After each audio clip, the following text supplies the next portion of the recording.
My sister left my 5-year-old in a hot car, and my parents brought 200 chocolate bars to court. I used to think the safest place for my son on my Wednesday double shifts was my sister's house.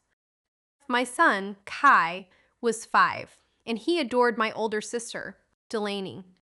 She was the responsible one in the family, the polished daughter, the one my parents always praised.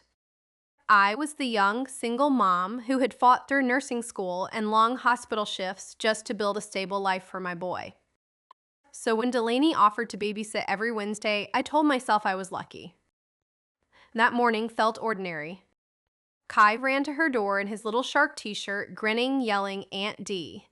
I kissed his forehead, reminded her his lunch was in the side pocket of his backpack, and left for work. A little after noon, I got a call from a neighbor across from Delaney's house.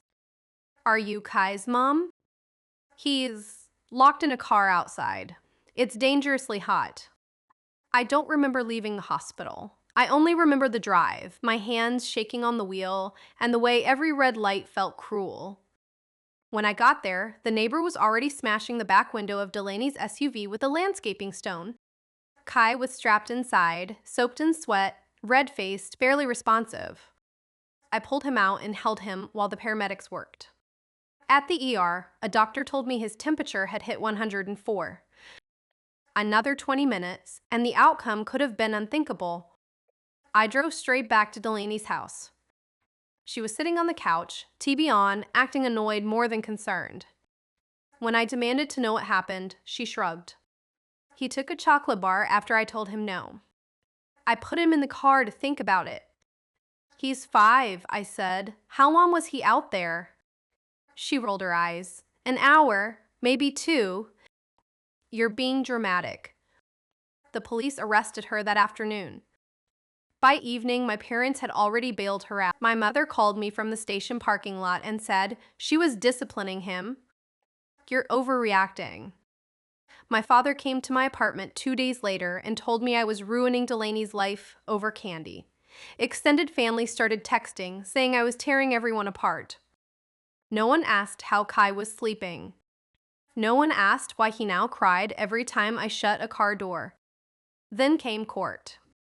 My parents walked in carrying 2 giant shopping bags, marched to the prosecutor's table, and dumped hundreds of chocolate bars across it. "If this is what you're ruining our daughter's life over," my dad said, loud enough for the whole room to hear, "here. Have 200 of them." The room went silent. Then the prosecutor stood and introduced Delaney's text messages with a man she'd been seeing. The candy story had been a lie. Kai hadn't stolen anything. Delaney had given him chocolate that morning herself. At 10:14, she texted, "Kids in the car. Come over now." At 10:16, he replied, "How long do we have?" At 10:17, she answered, "As long as I want. He's not going anywhere." My mother dropped the candy bar in her hand. My father stopped talking. Delaney started crying, saying she had lost track of time. The judge looked at her and said, "You didn't forget. You created the situation." She got 18 months. My parents haven't spoken to me since. I still think about how close I came to losing my son because someone I trusted decided his life was less important than her convenience. That was the day I learned family reputation means nothing if it isn't matched by protection.